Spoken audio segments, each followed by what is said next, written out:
In spring 2009, a female Mossad agent walked into Vienna carrying a cover so carefully constructed it had taken 3 years and 4 countries to build. She was sent to trap an Iranian arms dealer. What no one told her, what no one in Tel Aviv had thought to consider, was that the man she was hunting had already begun hunting her. Her name, the one she used, was Natasha Voronova. She was 29 years old, Russian-born. Formerly of the Vaganova Ballet Academy in St. Petersburg, before a knee injury took her off the stage and left her teaching other people's children what her own body could no longer do. She arrived with 2 suitcases, a residency permit, and an Arts Foundation letterhead that traced back to a registered office in Zurich. She had cheekbones that looked sculpted for a stage. She spoke Russian with an accent so specific to St. Petersburg that native speakers complimented her on it. None of it was real. The name, the academy, the injury story, the foundation, every layer of it had been constructed by the intelligence unit that had sent her here. Her real name was Tamar. She was Israeli. She had never performed ballet in her life. The knee scar was real. She had arranged for that herself during training, because scars need to exist before a doctor examines them. She had been preparing for this assignment for 3 years. The man she was sent to find moved through Vienna the way smoke moves through a building. Present everywhere, visible nowhere, impossible to locate until you understood how the building breathed. His name, as far as Western intelligence could determine, was Kamran Shirazi, Iranian by origin, stateless by practice, lethal by occupation. He did not sell guns. He sold the components that made weapons precise: guidance, hardware, dual-use electronics, detonation systems engineered to travel across borders inside shipments of something completely ordinary. He sold these things to buyers in Tehran, and by the spring of 2009, those buyers were 3 months away from receiving a delivery that could not be allowed to reach them. No photograph of Shirazi, less than 7 years old, existed in any Western intelligence file.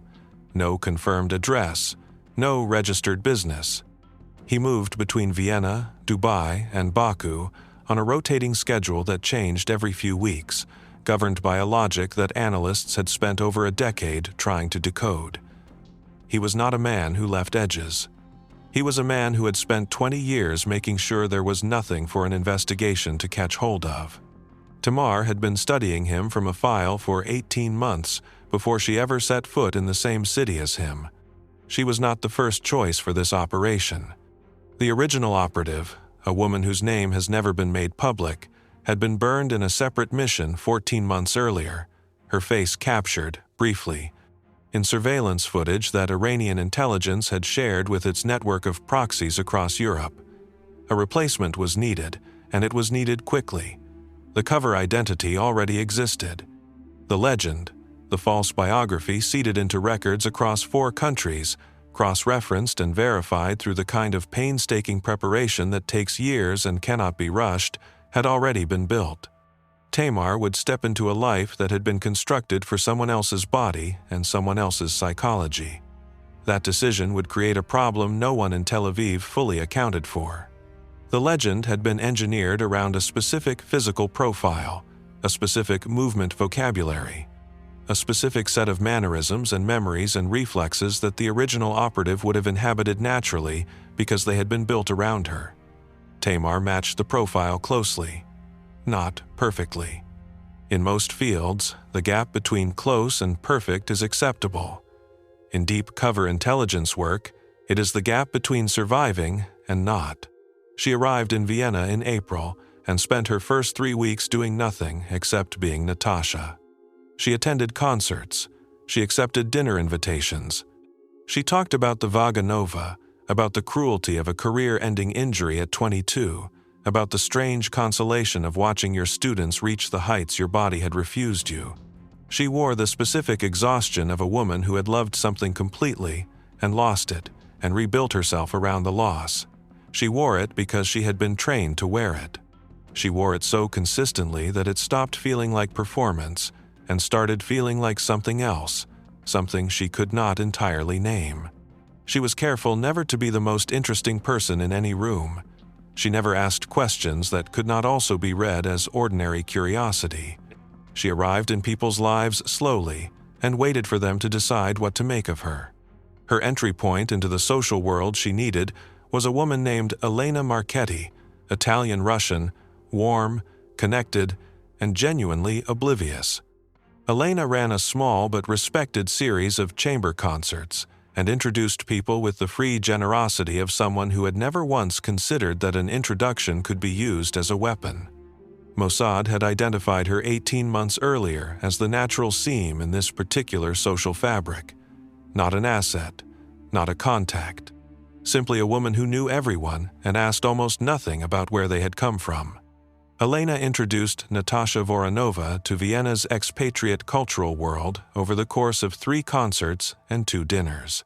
She did it warmly and with complete innocence, because it had never occurred to her that she might be the instrument of something she could not see.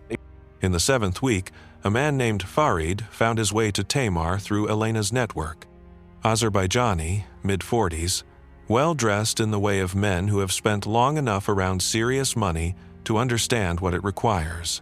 He collected introductions the way other men collected things. He attended cultural events without particular enthusiasm because his social position required it, and he spent those events identifying people who might be useful to the man he worked for. He was, as Mossad's file described him, Shirazi's outer layer. His function was to map new arrivals, identify threats, and bring forward anyone who might serve a purpose. Tamar knew all of this about him. She let him work to get her attention, because a woman who was too easy was a woman who wanted something. She confirmed his dinner invitation 2 days after he extended it. At that dinner, she met a German-Iranian woman named Saba. Saba managed international relations for a pharmaceutical import firm that Mossad had flagged 3 years earlier as a procurement front. She spent most of the evening watching Natasha Voronova the way professionals watch new arrivals, not socially, not with hostility, but with the flat, patient attention of someone conducting an assessment. Walking back toward the tram stop afterward, Saba fell into step beside Tamar. 4 minutes of conversation about nothing in particular. Then, in Russian, a single question. Which district of St. Petersburg had Natasha grown up in? Tamar answered. Saba named a friend from that district. Tamar said she didn't think she knew her. St. Petersburg was a large city, and smiled in the way of someone tired at the end of a long evening. Saba said goodnight and walked away. Tamar got home and sat in the dark for 20 minutes before she wrote a single word in her operational log. She did not know if the name Saba had offered was real or invented. She did not know if she had passed the test or failed it in a way that would not become visible for weeks. She wrote all of this down exactly as it was, without conclusion, because the first rule of the cover phase was that you did not interpret what you could not verify. Farid called 3 days later. A smaller gathering this time. He mentioned, as though it were incidental, that an Iranian business contact would be present. Someone with a genuine interest in the Russian arts world. She said she would come. She set the phone down and looked at the wall of her apartment for a long moment. Somewhere in this city was a man with no face in any current file, moving goods that were not supposed to move, preparing for a delivery that could not be allowed to happen. And he was now, apparently, interested in meeting her. She did not know yet whether that was because she had succeeded in becoming Natasha Voronova, or because someone had already figured out that she had not. Kamran Shirazi was shorter than the photographs suggested. The photographs that existed were few, badly lit, and 7 years old at minimum. They showed a man who carried himself with the easy authority of someone accustomed to being the most important person in any room he chose to enter. The man who walked into Farid's gathering that evening in the 9th week was something more specific than that. He was compact, deliberate, dressed in the way of men who have accumulated money without ever fully losing the memory of not having it. He moved through a room the way a person moves when they have spent decades in environments where reading exits is not a habit but a reflex. Tamar had studied his file for 18 months. She was not prepared for him. Their first conversation lasted 11 minutes. He asked about the Vega Nova with the precision of someone who actually knew it, not the surface knowledge of a man who had done research before a social encounter, but the granular, internal knowledge of someone who had spent real time in those circles. He knew specific teachers. He understood the internal politics of the academy. He knew the difference between dancers who were technically correct and those who had something beyond technique, and he talked about that difference the way people talk about things they have thought about privately for a long time. Tamar answered every question correctly. She had been prepared for these questions. What she had not been prepared for was the quality of attention behind them. He was not testing her, he was talking to her. And a man talking to you about something he genuinely knows is a completely different problem from a man testing you on something he has memorized. After 11 minutes, he excused himself and spent the rest of the evening across the room. She reported the encounter in full that night. Her handler, the man she knew only as Daniel, read the assessment and told her it was encouraging. She did not find it encouraging. She had spent 11 minutes navigating a conversation with a man who knew more about her alleged professional world than she did, and she had no way of knowing how much of what she had said had sounded right and how much had sounded like very thorough preparation. To someone who genuinely knew the subject, those were not the same thing. The difference was audible, the way a translation is audible even when it is technically accurate. She asked Daniel whether Mossad's file included any record of Shirazi's actual connection to the Russian arts world. Daniel said the file showed no such connection. He told her to proceed. She sat with that gap for a long time after the call ended. The second problem arrived 3 weeks later, and it came from a direction the operation had not accounted for.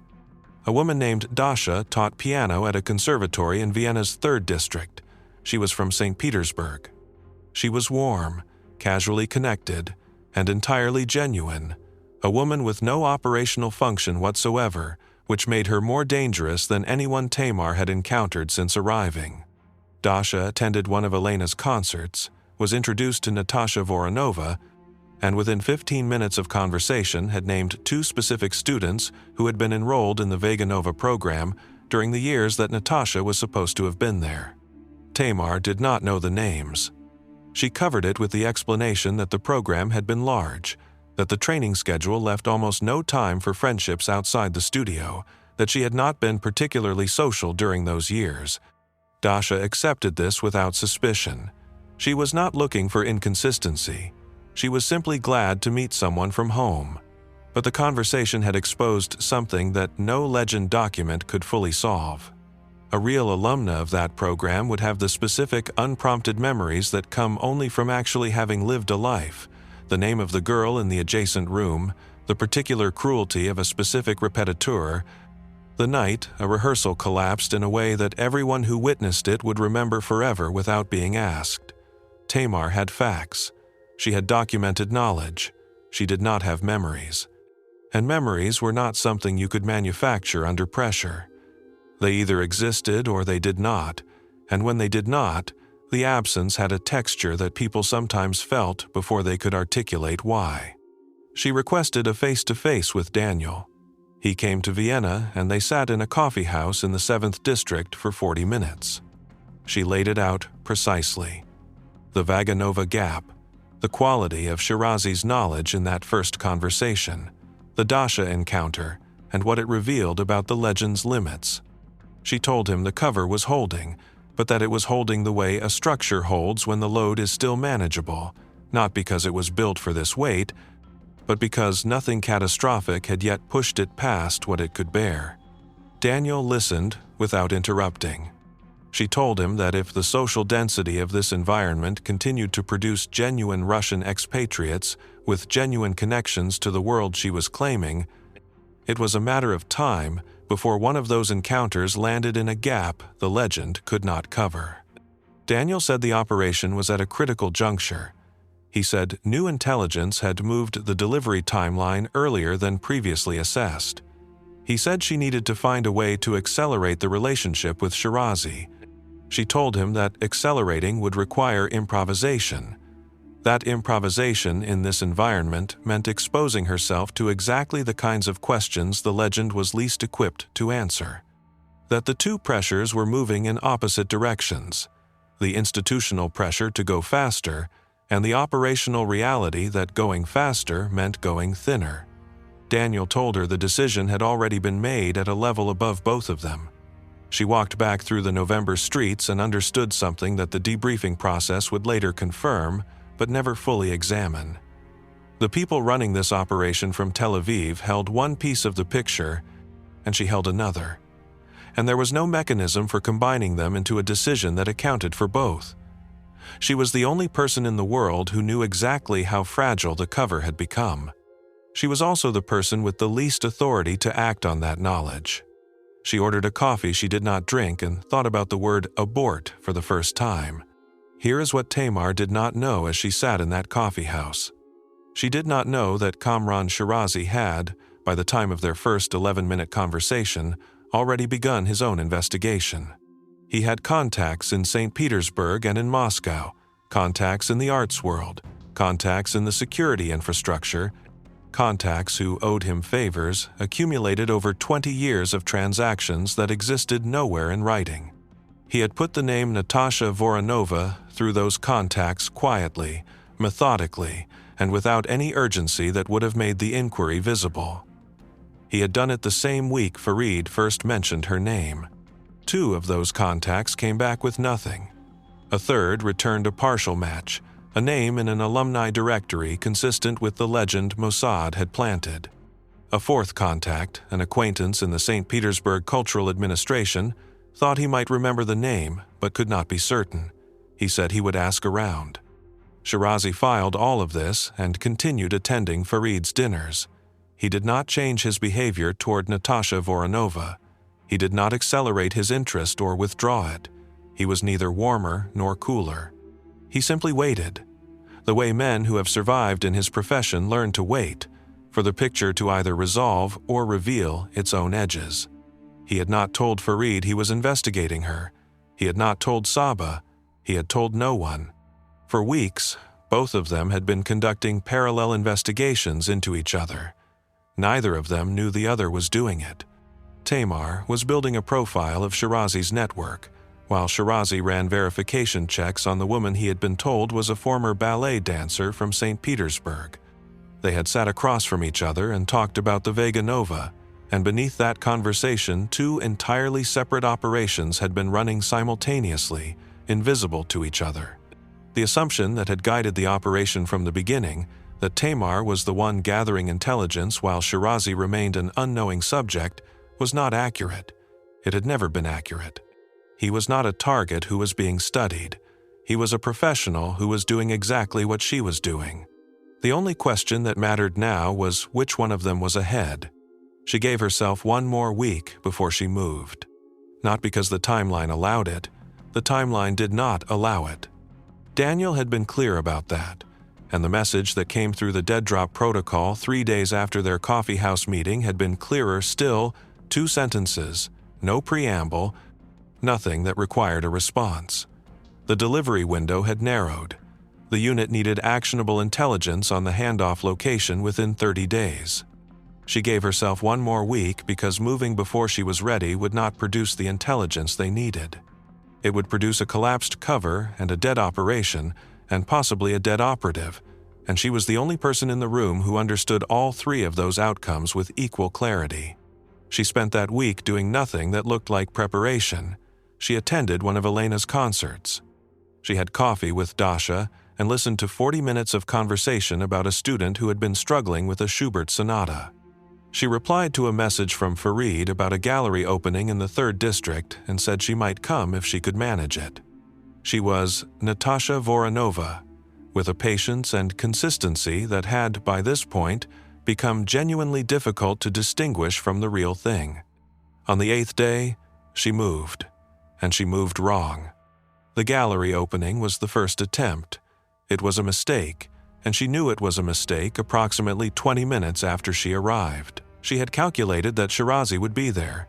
Farid had mentioned him obliquely in the same message, and oblique mentions of Shirazi in Farid's communications had proven, over the preceding weeks to be a reliable signal that Shirazi would be proximate to whatever event was being described. The calculation was correct. Shirazi was there. What she had not calculated was that Saba would also be there, and that Saba would spend the first 40 minutes of the evening within 10 meters of Shirazi in a way that was not social proximity. It was managed proximity. Saba was running point on him, which meant something had changed in how Shirazi was operating these events, and Tamar did not know what had changed or when. She spent the evening as Natasha. She spoke to Shirazi for 6 minutes near a painting neither of them was looking at.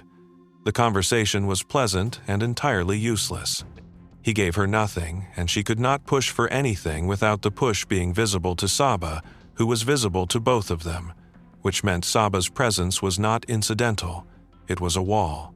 She left the gallery at 9:30 and walked home in the cold and wrote a report that contained no intelligence of value whatsoever. The second attempt came 4 days later, and it came closer to destroying the operation than anything that had preceded it.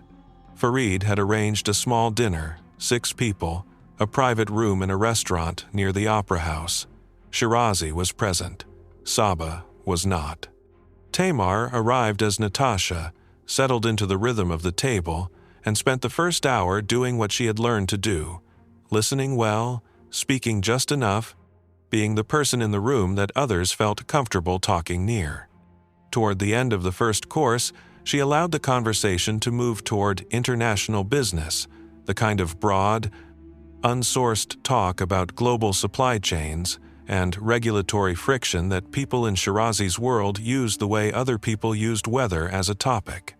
She found an entry point and said something that was calibrated to function as a signal, that she had a connection through the Arts Foundation to a logistics firm in Baku that handled cultural cargo shipments across the Caucasus corridor, and that the firm had mentioned recently that the regulatory environment between Baku and certain Gulf destinations had become considerably more navigable than it had been 2 years prior. It was a fabrication. The Arts Foundation was a shell. The logistics firm did not exist. But it was a fabrication built from real intelligence. Mossad knew that Shirazi's network used a Baku logistics corridor, and she was offering a thread that, if he pulled it, would pull him toward disclosure. Shirazi looked at her for a moment. Then he said that logistics across the Caucasus was indeed a field with considerable opportunity for people who understood the landscape. He said it with the polite neutrality of a man who had heard many opening gambits and was not yet certain what this one was. Then a man at the other end of the table, one of Farid's contacts she had not encountered before, asked her the name of the logistics firm. She gave him the name she had been prepared to give, a name that existed in the legend's supporting documentation, a shell registered in Baku under a nominee director that Mossad's logistics unit had set up 18 months earlier as a supporting infrastructure element. It was the right answer. The legend held it. The man nodded slowly. He said he thought he had heard of them. He said he had a contact in Baku who had done business in that sector and might know the firm. He said he would ask.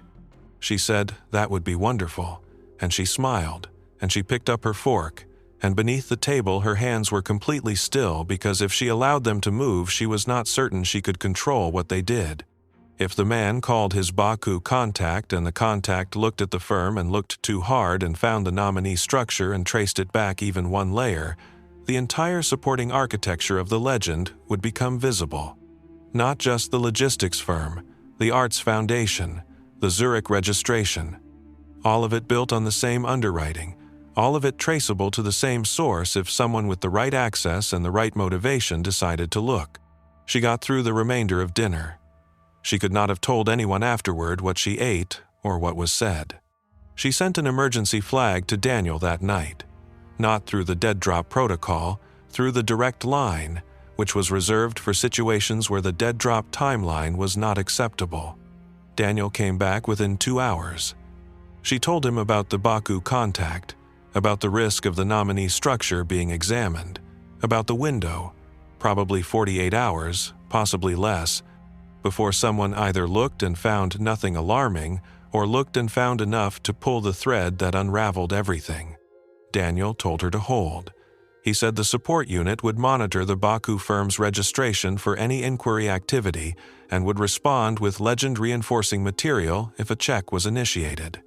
She told him that was a reactive posture and she did not have confidence in it. He told her again to hold. She sat in her apartment for 36 hours and was Natasha Voronova with a completeness and a stillness that she would later describe, in the debrief, as the most difficult, sustained performance of the entire operation. Not because anything dramatic was happening, because nothing was happening, and the nothing felt like a room filling with water and she could not move. On the second morning, Daniel sent word. The Baku contact had made no inquiry. Either the man at dinner had not followed through, or the contact had looked and found nothing that concerned him, or the contact had found something and reported it upward through a channel that Mossad was not monitoring. There was no way to know which of those three things had happened. Daniel told her the window was still open. He told her to proceed. She looked at the message for a long time. Proceed was not the same as safe. Proceed meant the known risk had not yet materialized, which was different from the risk having passed. She understood the distinction. She was not sure Daniel did. She sent back one word, confirmed. Then she put on her coat and went to meet Farid for coffee, because Farid had sent a message that morning saying Shirazi had asked whether Natasha might be free later in the week for dinner, just the two of them. A restaurant he would choose. She had been waiting 11 weeks for this exact development. It had arrived at the moment she was least certain the cover would hold. She sent Farid a reply saying she would be delighted. Shirazi chose a restaurant in the first district, a quiet place with tables far enough apart that conversation did not carry. He arrived before her. She noticed that immediately, a man who arrives first to a private dinner is a man who wanted to see you walk in. She filed it without reacting to it and sat down and accepted the menu and was Natasha Voronova with every cell of her body, because this was the dinner the entire operation had been constructed to reach, and there was nothing left to rely on except everything she had built over the preceding 11 weeks. The evening moved slowly. He was attentive without being warm, present without being readable. He talked about Vienna, about the particular freedom of cities that ask nothing about where you came from. He refilled her wine glass once, not twice, which told her he was not trying to soften her judgment. He was watching something in her, and he was doing it patiently, which meant he had not decided anything yet. Toward the end of the main course, she told him something true. Not about herself, not about the operation. She told him she had noticed, over the preceding months, that two men she had met at one of Farid's earlier gatherings had been introduced under names that did not match the names she had heard Farid use for them in a separate conversation. She said it lightly, without accusation, with the mild curiosity of someone who had noticed a small discrepancy and found it mildly interesting in an abstract way. She said she understood completely that people in international business sometimes use different names in different contexts. She had introduced herself to some people in Vienna as Natalia rather than Natasha, she said, because some people found the longer form easier. She smiled. He smiled. The moment passed into the next part of the evening, but she had told him something that Natasha Voronova was not supposed to be able to tell him. She had told him she was observant in a way that went beyond social noticing. She had told him she tracked discrepancies and held them quietly, and chose when to surface them.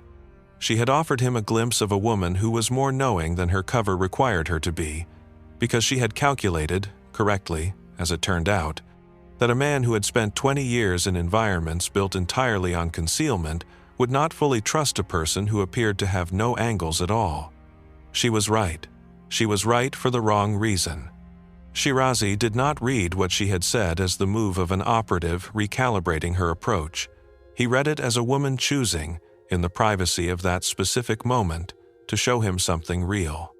He had spent weeks verifying her background and finding enough to quiet his suspicion but not enough to fully resolve it. And here, over a dinner he had arranged, she had offered him something unscripted, something that felt like trust. He trusted her more after that evening than he had trusted anyone in years. He trusted her because he believed she had made a choice to be honest with him. She had, just not in the way he understood. 3 weeks later, he told her the shape of the delivery. He did not give her the hardware specifications.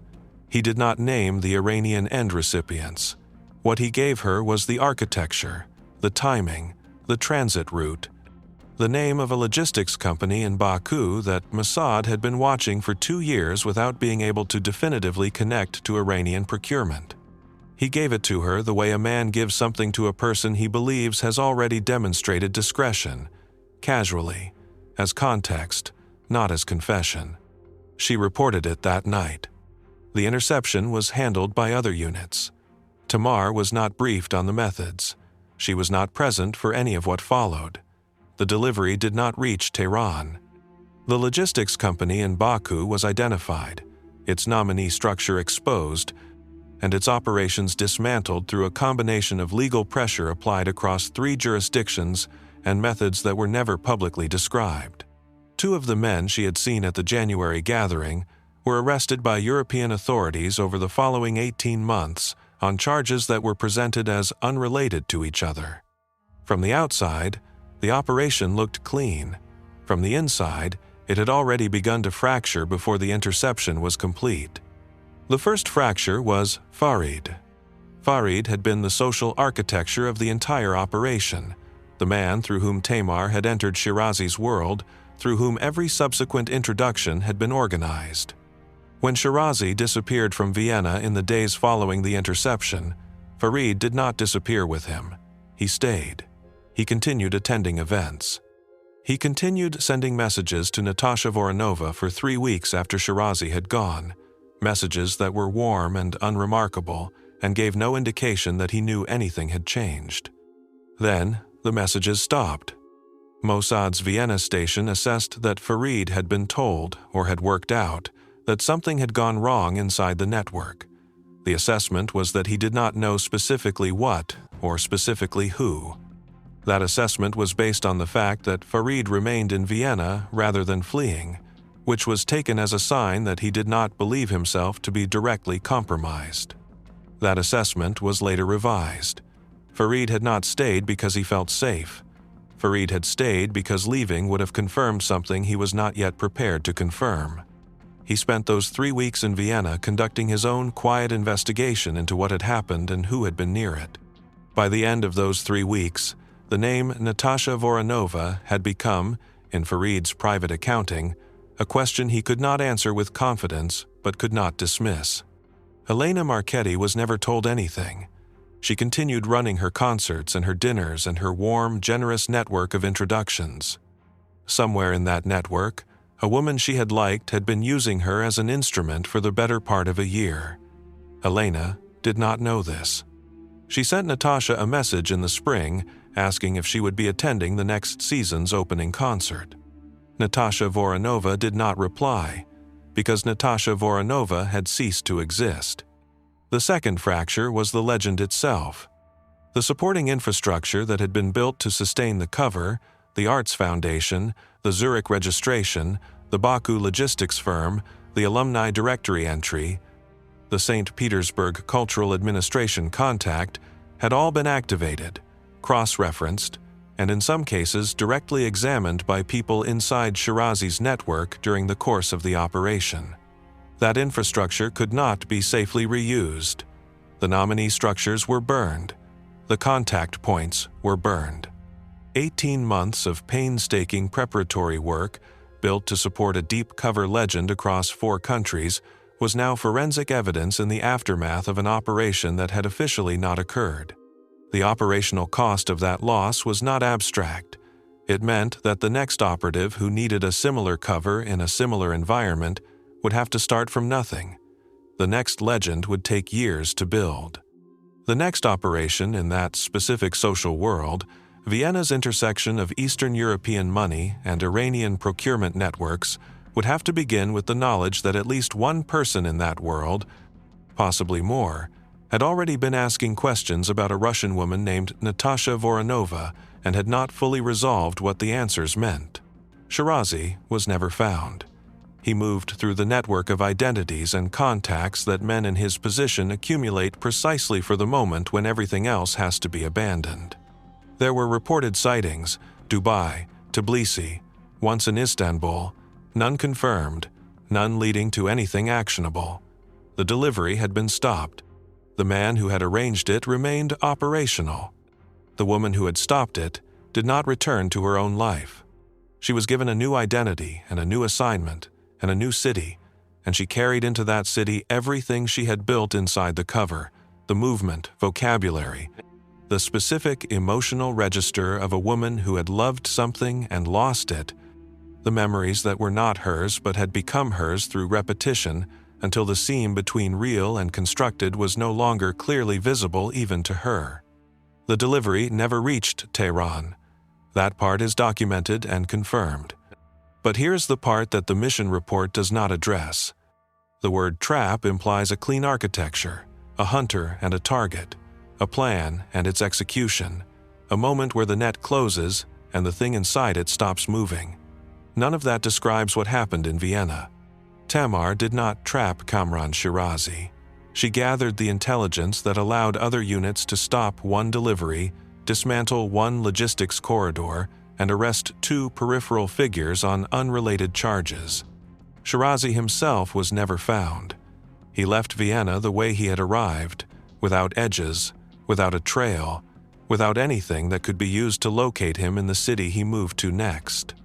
What actually happened was that two professionals ran parallel operations against each other for 11 weeks in the same city, inside the same social world, attending the same dinners. One of them got there first.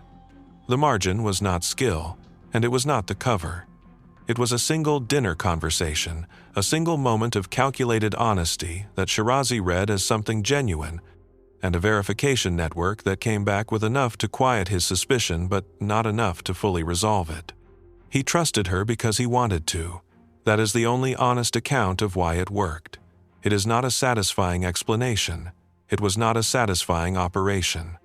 The woman who ran it came out the other side carrying 3 identities and no clear path back to the first one. The arms dealer who was supposed to be caught is still out there. The agent who was supposed to trap him cannot tell you her name. That is what this operation actually was. Not a trap, a race. And the only reason one side won is that the other side stopped asking questions 1 week too soon.